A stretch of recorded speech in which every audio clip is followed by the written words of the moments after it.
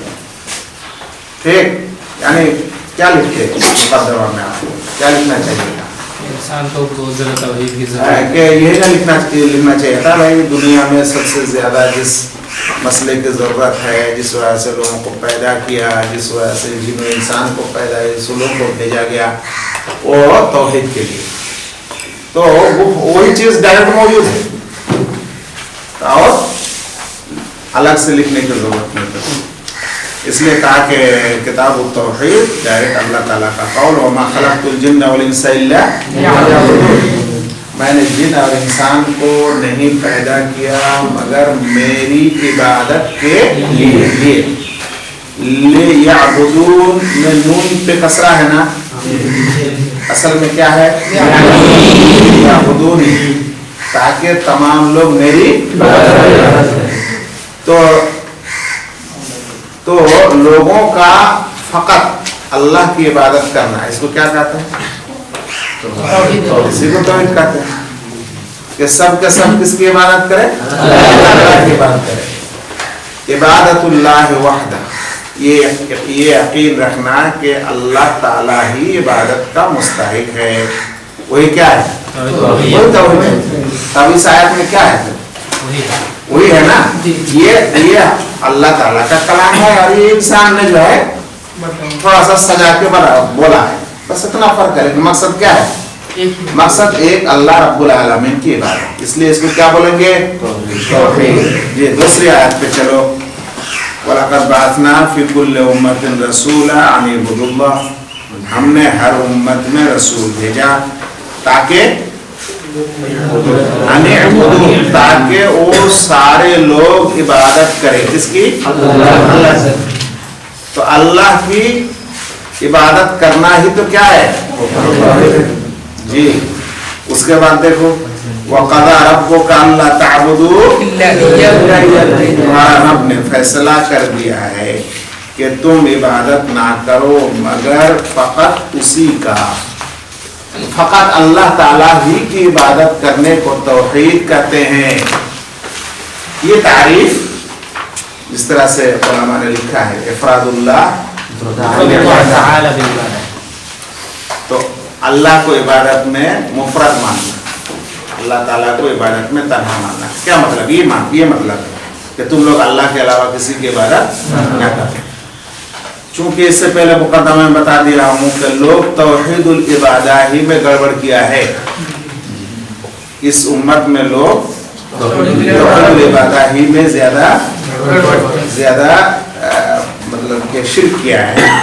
اس لیے توحید العبادہ کے ناحیہ سے یہ تعریف ہے. اور اگر تم جامع تعریف کرنے جاؤ گے توحید کی تو پھر اس کو 3 قسموں میں تقسیم کر کے ربوبیت کا, الوہیت کا, اسماء و صفات کا الگ الگ. لیکن کتاب کا مقصد پس منظر جو ہے وہ توحید العبادہ ہے. اس لیے وہ دلیلیں یہاں موجود ہیں جہاں توحید عبادت کے ساتھ ڈائریکٹ تعلق رکھتا ہے اور وہی اصل ہے, یہی توحید اصل ہے. تمہارا یہ ترجمہ والی کتاب میں صفحہ نمبر 13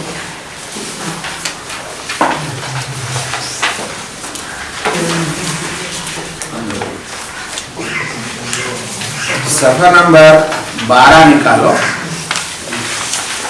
صفحہ نمبر 12 میں دیکھو توحید کی تعریف ہے جی. اس کو داغ لگاؤ, نشان لگاؤ. یہ توحید کی تعریف ہے اور نیچے تینوں توحید کی قسمیں ہیں, توحید ربوبیت, توحید الوہیت, توحید اسماء و صفات, ہے نا. یہ مطلوب ہے, آپ کو یاد رکھنا یہ ضروری ہے کیونکہ یہ اردو میں ہے, اس لیے آپ اس کو پڑھ کے ایسا ہی یاد کریں گے. دیکھو توحید کی 2 تعریف کیا ہے, ایک لغوی اور ایک اصطلاحی. کہا کہ شریعت میں اللہ تعالیٰ کو اس کے تمام خصوصیات میں توحید ربوبیت, الوہیت اور اسماء و صفات میں ایک ماننا. یہ بھی ایک توحید کی تعریف ہے کہ اللہ تعالیٰ کو اس کی تمام خصوصیات میں ایک ماننا. اب خصوصیت کا مطلب ہوتا ہے ربوبیت, الوہیت اور اسماء و صفات.